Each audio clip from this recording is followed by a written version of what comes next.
Nascido no Rio de Janeiro, Daniel Tavares é formado em Rádio e TV pela Escola de Comunicação da Universidade Federal do Rio de Janeiro e pela Escuela Internacional de Cine e Televisión de San Antonio de los Baños, em Cuba, onde coordenou a Cátedra de Roteiro Cinematográfico. Atualmente, o cineasta desenvolve projetos e oficinas de roteiro em todo o Brasil. Cinema e arte vão ser os assuntos principais dessa edição do Entre um Café e uma Prosa, porque o nosso entrevistado é especialista nessas áreas. Além de diretor e roteirista, ele também é professor. Hoje, o Entre um Café e uma Prosa recebe Daniel Tavares. Daniel, obrigado por receber a equipe da TV Catinga. Obrigado a vocês. Para começar, eu queria te perguntar como é que se deu o início nessa vida de roteiro, de cinema? Olha, Cris, a vida no roteiro, no cinema, às vezes é um caminho acidentado, às vezes você não chega nela direto, né? Eu sou formado em comunicação pela UFRJ e minha área era a literatura, né? Eu escrevia bastante, mas escrevia na chave da literatura e fazia a faculdade de comunicação, comecei a me envolver com produção audiovisual e trabalhava com jornalismo na época. E surgiu a oportunidade de estudar na Escola de Cinema de Cuba, na ICTV, que eu digo que é a minha segunda casa, se não a primeira. E aí foi toda uma jornada de redescoberta do cinema e de encantamento, né? Poder usar o serviço da dramaturgia, ou seja, o serviço que eu estava colocado antes na questão de criar histórias de maneira literária passou a ser contar histórias de maneira audiovisual. Você também é formado em rádio e TV, né, como você falou, e esse interesse pela área da comunicação, assim, antes de chegar no roteiro, de chegar no cinema propriamente dito? Eu, antes de estudar comunicação social na UFRJ, pelos acidentes da vida, eu estudei biomedicina, uma área completamente diferente. Então, eu mergulhei na biomedicina querendo estudar biomedicina. Um ano depois eu fui ver que não era, né? Então, acho que pelos próprios acidentes da vida, você vai te direcionando para o que você sente que em algum momento era o seu caminho original. Eu acho que para mim foi encontrar nesse caminho e na comunicação. A comunicação social é uma área muito abrangente, né? Ela envolve desde jornalismo, produção editorial, publicidade, cinema. Eu acho que naturalmente eu fui encontrando um lugar no cinema, um lugar mais específico da dramaturgia, e fui me afastando progressivamente do jornalismo, né? E acho que esse caminho se deu bastante natural, mas a descoberta mesmo do cinema enquanto ferramenta se deu quando tive a oportunidade de estudar em Cuba. E como é que essa formação acadêmica em comunicação contribuiu, de alguma forma, para a carreira de cineasta? Olha, contribuiu demais. É muito comum a gente se deparar com cineastas ou profissionais do cinema que ou vêm de um campo empírico, vêm de uma aproximação com o cinema desde o trabalho no cinema, e outros vêm de carreiras mais afins, como a comunicação. A comunicação social é uma área muito abrangente. Ela é como uma espécie de um ciclo básico muito grande, onde o profissional de comunicação ele tem que entender um pouco de tudo, né? Um pouco de teoria da comunicação, um pouco de sociologia, um pouco de psicologia, um pouco de antropologia. É um curso onde você não se concentra basicamente em nada, mas te dá uma noção muito ampla das áreas afins, né, das ciências humanas. Então, acho que isso é uma porta de entrada. E, a partir daí, dentre toda essa gama de possibilidades do curso de comunicação, a minha área, especificamente, a que eu fui me dedicando mais, era a área do cinema. Então, sempre nas minhas oficinas, eu costumo dizer que a técnica, e o cinema, enquanto arte, também tem o seu lado de técnica, você aprende ou empiricamente ou você aprende com alguma formação técnica, com alguns cursos. Mas há algo que nenhum curso e nenhuma graduação ou oficina pode te dar, que é um olhar crítico e sensível sobre a realidade. Essa acho que é o centro do pensamento do cineasta. Eu acho que sem isso não existe formação ou não existe técnica que dê forma possível a um querer dizer algo. Eu acho que o olhar sensível do ser humano, o olhar sensível do artista, é indispensável para qualquer área que tenha ligado às artes, né? O cinema é, dentro da área da comunicação, uma área que também está em comunicação direta com as artes, né? Acho que o cinema tem muito mais a ver também com a música, o cinema tem a ver com as artes plásticas, o cinema tem a ver com a fotografia. Então, acho que essas bordas, essas fronteiras entre comunicação, cinema e arte, elas são muito importantes, mas se você não tem algo fundamental, que é um olhar sensível e crítico ao redor e a sensibilidade e o exercício da empatia e da alteridade, né, que é a capacidade de se colocar no lugar do outro, a capacidade de entender ou emular um ponto de vista, eu acho que sem isso, sem essas qualidades que são próprias do artista, eu acho que não se faz cinema. Imagino que deva ser difícil, mas quais das suas produções, quais foram as que mais te marcaram? Bom, veja bem, eu sou um cineasta também em início de carreira, né? Depois da minha formação, que foi em Cuba, que durou 3 anos, me formei em 2009. Desde então, depois eu voltei a Cuba para coordenar o curso de roteiro, voltei a sair em 2013. Então, eu tenho mais uma produção ainda acadêmica do que profissional. Profissional, eu tenho conseguido mais agora, nos últimos tempos, depois que eu voltei ao Brasil. Então, na verdade, não tenho uma produção, por chamar, consolidada, né? Mas, dentre as experiências que eu tive e que estou tendo na minha carreira, uma das que mais me marcou foi ter tido a oportunidade de coescrever um roteiro no Brasil, uma produtora de São Paulo, junto com o meu mestre cubano, que foi meu grande professor e tutor em Cuba. Eu acho que isso marcou uma virada para mim, né? O passo de ser aluno, né, de aprendiz, estudante de roteiro, para ser um roteirista e através de uma parceria com quem tinha sido meu professor. Para a gente continuar em Cuba, como é que você analisa as diferenças, as semelhanças de se produzir cinema em Cuba e aqui no Brasil? Você enxerga algumas discrepâncias? É diferente no sentido de que Brasil e Cuba são sociedades bastante diferentes no tipo de sua constituição social nos últimos anos, das últimas décadas, né? Cuba, que teve uma cinematografia muito forte nos anos 60, no calor da Revolução Cubana, puderam ter um cinema autoral que a gente vai muito forte, como obviamente esse cinema autoral aconteceu em outras partes da América Latina, em outros movimentos cinematográficos. A gente tem no Brasil o cinema novo, mas o cinema novo parte de um cinema independente, um cinema, entre aspas, marginal, um cinema de resistência, um cinema, né, de militância poética, inclusive. Em Cuba você tem movimentos cinematográficos análogos, mas que parte do próprio Estado, né?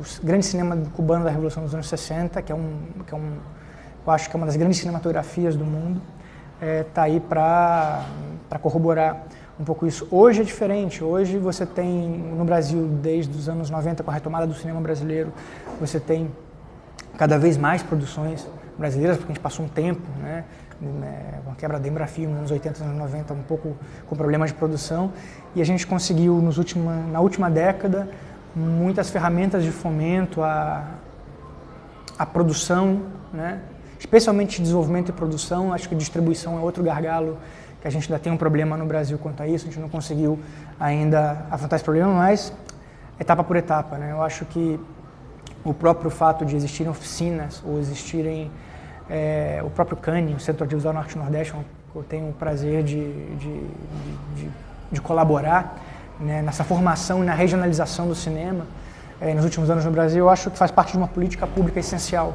Primeiro, para a democratização das artes e, segundo, para que o cinema seja visto como uma ferramenta de compreensão e intervenção no mundo e não seja simplesmente uma variante do mercado.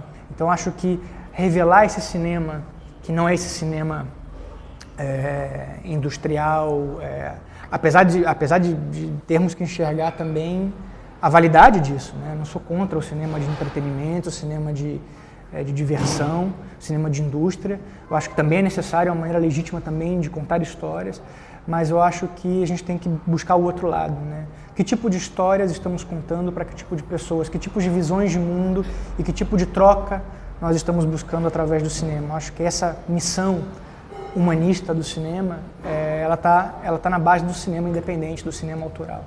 Eu acho que o Brasil, na última década, deu um passo importante na questão de desenvolvimento e produção com editais, com as ferramentas que possibilitam esse tipo de curso, esse tipo de troca que a gente está tendo aqui. A gente ainda não chegou na distribuição, existem lobbies políticos, existe, né, que é uma coisa um pouco mais delicada. Você comentou um pouco dessa questão da história do cinema brasileiro. Você acredita que o cinema brasileiro está evoluindo ao longo dos anos? Está havendo alguma evolução? Se você me pergunta sobre evolução no sentido artístico, é difícil dizer, né? O Brasil teve movimentos, teve diretores fantásticos. Eu acho que quando a gente fala de evolução, o domínio da técnica não necessariamente é uma evolução, né? Eu acho eu volto àquilo que a gente conversava no início, sabe? O que determina o poder e o simbólico de uma arte é o poder do querer dizer algo e do querer comunicar algo e o quanto isso comunica ao que há de mais humano em nós, né? Com relação a conflitos, relações a dilemas existenciais ou dilemas pontuais vividos por uma sociedade que revele as contradições dessa sociedade, que coloque em diálogo essas contradições para que aí sim possamos evoluir enquanto sociedade, não enquanto arte cinematográfica. Então, eu acho que se a gente falar sobre evolução no sentido do aparato de produção, sem dúvida. Eu acho que nunca se produziu cinema tanto no Brasil como hoje, né? Pelo menos nas últimas décadas. Isso é um dado muito positivo. Quanto mais você tem pessoas dispostas a conversar sobre essa sociedade, colocar numa tela e isso sirva de ponto de partida para outras discussões, eu acho que sim, estamos evoluindo no sentido de tornar ou de voltar a tornar o cinema acessível à população e o cinema como ferramenta de diálogo, análise, compreensão, intervenção no mundo. Então, eu acho que, sim, nesse sentido, eu acho que as políticas públicas dos últimos anos relacionadas ao cinema no Brasil são um avanço, ainda nos falta muito por concretizar e fazer com que isso realmente chegue ao maior número de pessoas possíveis e provoque diálogos fora dos centros urbanos, né? Fora do eixo Rio-São Paulo. A gente tem cada vez mais filmes sendo produzidos no Nordeste, né? Isso é uma realidade que a gente quer fazer que seja no Norte também no país, para que a pessoa de Petrolina, de Salgueiro, de Campina Grande, eles possam contar as histórias das suas sociedades, né? Já dizia Tolstói, conte sobre o seu bairro e você contará sobre o mundo. Atualmente você está promovendo oficinas e workshops de roteiro e produção cinematográfica. Para você, qual é a importância desse intercâmbio entre você e os participantes desse curso? As histórias que essas pessoas trazem, elas sempre têm um ponto de contato em comum. Elas revelam pontos críticos e sensíveis de questões pontuais da sociedade, como também suas contradições. Então, eu acabo, nessas sessões e nesse contato tão próximo, tão intensivo com os alunos, levando uma ideia um pouco qual é, nesse ambiente comum, quais são os conflitos em comum e quais são as questões críticas que povoam esse imaginário coletivo, essa memória social. Então, na verdade, eu tenho, para mim, um grande privilégio de conhecer mais o meu país, especialmente o norte e o nordeste do país, né? E conhecer um pouco das particularidades das urgências humanas e sociais de cada lugar. E algo que para mim que é primordial é eu consigo avançar e aprofundar na minha compreensão do quão complexo é o Brasil, do quão complexo é a nossa sociedade, contraditória, cheia de nuances, cheia de arestas, e isso é muito positivo. Para alguém que trabalha com roteiro, para alguém que está se dedicado a escrever histórias, escutar histórias, ter a real dimensão dessa complexidade e dessa ampla gama de pontos de vista, eu acho que só faz você ter uma ideia cada vez mais completa e mais problematizável, vamos dizer assim, do que é a nossa sociedade. Então, acho que qualquer pessoa que queira, qualquer cineasta que queira se dedicar ao roteiro, eu acho que antes de a pessoa ter uma boa escrita, ou, né, que a gente fala, uma boa caneta, é importante ter bons olhos e bons ouvidos. Eu acho que para escrever você tem que escutar. Você tem que escutar e você tem que estar realmente preocupado ou orientado ou buscando entender o outro, buscando entender a sociedade. Então, na verdade, não adianta ter só técnica, ou você ter só a mão, ter só a escrita, ter só a caneta, se você não tem os seus olhos e os seus ouvidos dedicados a compreender as questões que você quer compreender. Daniel, novas tecnologias. Você acredita que essas novas tecnologias e as novas formas de assistir filmes, assistir séries, Mudaram também as técnicas de produção, de direção, até de atuação também? Sem dúvida. Eu acho que toda a inovação tecnológica, ela coloca questões técnicas que invariavelmente mudam a questões técnicas, por exemplo, estéticas, como fotografia, como som, como edição, montagem, atuação, e também dramatúrgicas. Eu acho que a predominância de estruturas dramatúrgicas que vão se cristalizando, né, com um avanço tecnológico. Se você perceber, por exemplo, na história do cinema, quando o cinema se fez sonoro, outros tipos de dramaturgia se fizeram possíveis, né? O próprio cinema direto, no documentário, quando o cinema e o som passam a ser sincronizados, você existe outro. Ou seja, claro, qualquer inovação técnica, ela conduz a uma inovação estética, né? Uma problematização estética, seja fotográfica, técnica, de som ou dramatúrgica. Eu acho que sempre qualquer inovação traz. O que a gente está hoje vivendo nessa pós-modernidade, século XXI, novas formas de se contar histórias. No entanto, elas não são tão novas formas assim, elas são variações dentro do mesmo esquema, né? Ou seja, nós dramaturgicamente estamos sempre no mesmo esquema aristotélico de contar história, início, meio, fim. Isso é assim desde os gregos. Então a gente está falando de sistemas de contar histórias desde há 2.500 anos, que é o sistema ocidental, né? E uma provocação que eu faço também no meu primeiro dia de curso é pensar o quanto de outras formas de história foram eclipsadas ou silenciadas ao longo da conquista cultural, econômica, né?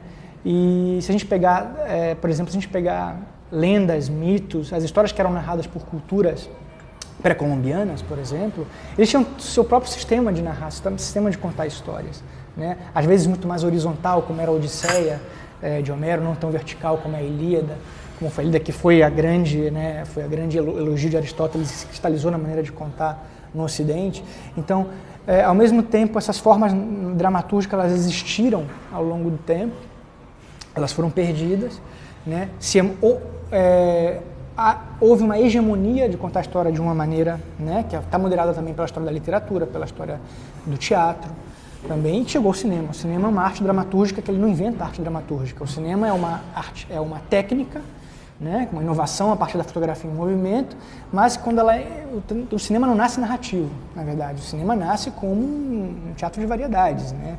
Era o espetáculo da imagem em movimento. Depois, alguns cineastas levam a capacidade dramatúrgica para o cinema. Então o cinema pode ser usado para contar histórias. Então o cinema, ele usa a arte dramatúrgica e passa a contar histórias. Então, obviamente, houve uma evolução ou uma variação narrativa desde o início do cinema até hoje, sem dúvida. Mas continuamos contando histórias da mesma maneira. São histórias com personagem, com objetivo, com programa narrativo fechado, sistema aristotélico, causal. Isso são coisas que a gente vê. Ou seja, tudo isso para dizer que a base da dramaturgia, a base de contar a história é a mesma. São dramas humanos e os dramas humanos, eles são reconhecíveis, e essa é a grandeza do cinema, são reconhecíveis por culturas que a gente pode estar aqui no Brasil, a gente pode estar no interior da China e vão ser reconhecíveis de alguma maneira. Então, dramaturgicamente, narrativamente há essa evolução, mas por exemplo, o que a gente tem hoje como as séries, né, e como a própria maneira de contar a narrativa das séries, especialmente as séries norte-americanas, elas têm inclusive hoje moderado a maneira de se contar histórias nas telenovelas no Brasil. Ou seja, há uma influência. Claro, no mundo da arte, da comunicação, sempre há influências, nunca há. Então, então a gente pega e fala, não, a influência da dramaturgia serial norte-americana, como está influenciando a narrativa melodramática da novela brasileira e possibilitando isso uma renovação. Mas sempre foi assim, né? Se a gente pensar as vanguardas dentro do cinema, as vanguardas aparecem como maneiras novas de se construir narrativa e dramaturgicamente alguma história que funcionam e logo a corrente hegemônica aglutina, absorve isso e isso gera com que o próprio mainstream, a própria corrente vai se nutrindo disso. Então, acho que nesse sentido, sim, há sempre a evolução das vanguardas, as vanguardas promovem rupturas, as rupturas depois deixam de ser rupturas e vão para o dominante, mas isso é uma constante na história da arte, né? E na história da literatura, do teatro, da dramaturgia não podia ser diferente. Daniel, algo mais pessoal, assim, em algum momento na sua carreira de produção de roteiro. Eu queria que você contasse alguma história curiosa, alguma história que te marca dentro dessas produções. Uma história curiosa que aconteceu comigo, inclusive é a minha tese de mestrado que eu estou defendendo na UNILA, que é a questão da farsa no cinema latino-americano contemporâneo. Farsa como gênero dramático, né, como comédias satíricas, hipérboles. No meu último ano em Cuba, em 2012, quando eu era coordenador da Escola de Cinema, estreou um filme cubano muito polêmico, na época, chamado Juan de los Muertos, que era um filme de zumbis, distópico, comédia, feito em Cuba, na Cuba contemporânea. E, enfim, era um filme que não foi feito pelos órgãos do Estado cubano, ou seja, era um filme independente, com financiamento fora. Muitas pessoas que participaram desse, inclusive o diretor, são conhecidos meus, são cubanos que estudaram comigo ou cruzaram comigo na escola. Era o segundo longa-metragem desse diretor, Alejandro Brugués. E o filme era uma polêmica, era uma comédia satírica também política, né? Como toda comédia satírica, eminentemente política. E esse era um gênero completamente fora do alcance do espectador comum de Cuba, sempre marcado por uma comédia costumbrista ou uma solenidade com relação à Revolução Cubana. E esse filme quebrava todos os paradigmas e falar sobre a Revolução Cubana do que o próprio diretor dizia, né, de maneira desenfadada, de uma maneira bastante satírica e bastante livre. E o filme estava causando muita polêmica. O filme estreou no Festival de Cinema de Havana, o Festival de Cinema de Havana, que é um festival amplamente popular. Daniel, obrigado por receber aqui para a TV Caatinga, valeu por aceitar o convite. Obrigado também a você que acompanhou mais essa edição do Entre um Café e uma Prosa. Até a próxima. TV Caatinga, a verdadeira imagem do sertão.